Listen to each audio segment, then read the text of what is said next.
In February, Iranian sailors marched alongside the Indian Navy in Vishakhapatnam. They participated in the Milan 2026 military exercises, celebrating a growing partnership. But 2 weeks later, the Iranian warship Iris Dana was sailing home when a U.S. Navy submarine fired an Mk-48 torpedo into its hull. In seconds, the ship sank in the Indian Ocean, killing 87 sailors. As the ship went down, it was the Sri Lankan Navy that rushed in to rescue the survivors. The Indian government did absolutely nothing. The ruling party's official response was simply a tweet stating, "Not our business." Staying silent while a foreign military sinks a non-hostile ship 40 miles from Sri Lanka signals a reversal of India's role in the region. The influence it once claimed as a guardian is now being dictated by others. For the last decade, Prime Minister Narendra Modi has branded India as the net security provider of the region.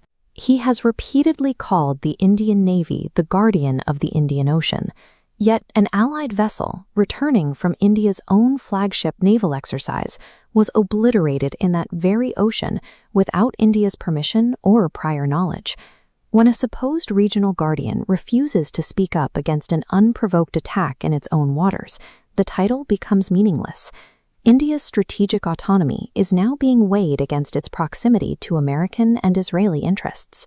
Historically, India operated on a doctrine of strategic autonomy. This meant maintaining an independent, balanced foreign policy that refused to blindly follow the demands of Western superpowers. In 1979, despite the Soviet Union being one of India's closest allies, Prime Minister Indira Gandhi publicly condemned their military invasion of Afghanistan. When the United States invaded Iraq in 2003, Atal Bihari Vajpayee flatly rejected American pressure to send 20,000 Indian troops to join the fight. And in 2011, Prime Minister Manmohan Singh stood at the United Nations to openly criticize Western military intervention in Libya. For generations, regardless of the political party in power, India drew its geopolitical strength from moral consistency. It refused to be treated as a pawn. That consistency vanished entirely this year. In late February, PM Modi traveled to Israel, upgraded their relationship to a special strategic partnership, and notably referred to Israel as the fatherland. Exactly 48 hours after Modi left, Israel and the United States launched a massive, pre-planned military invasion of Iran. American and Israeli forces bombed over 2,000 targets across Iran. They killed more than 1,000 people, including the nation's supreme leader, Ayatollah Ali Khamenei.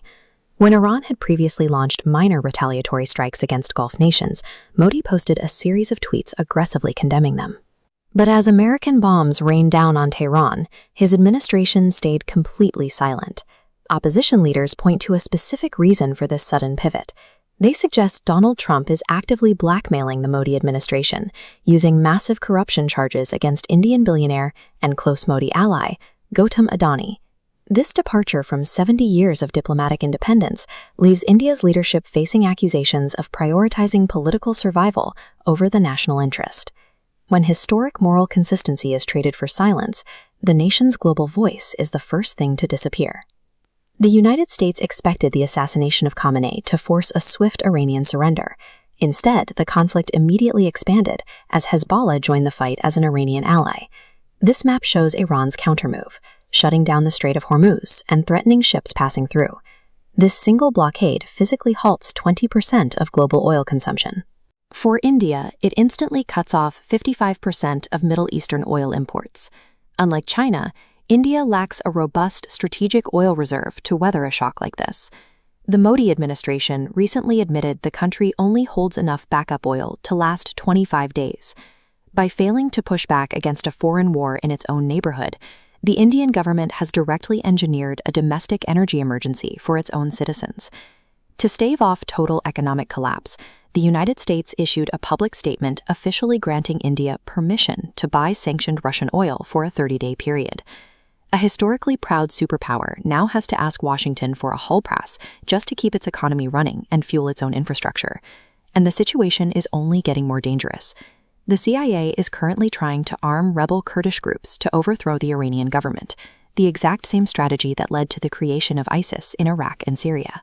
When a nation surrenders its strategic autonomy to appease a larger superpower, It trades its global voice for humiliation, and ultimately, it's the citizens who are left to foot the bill for someone else's war.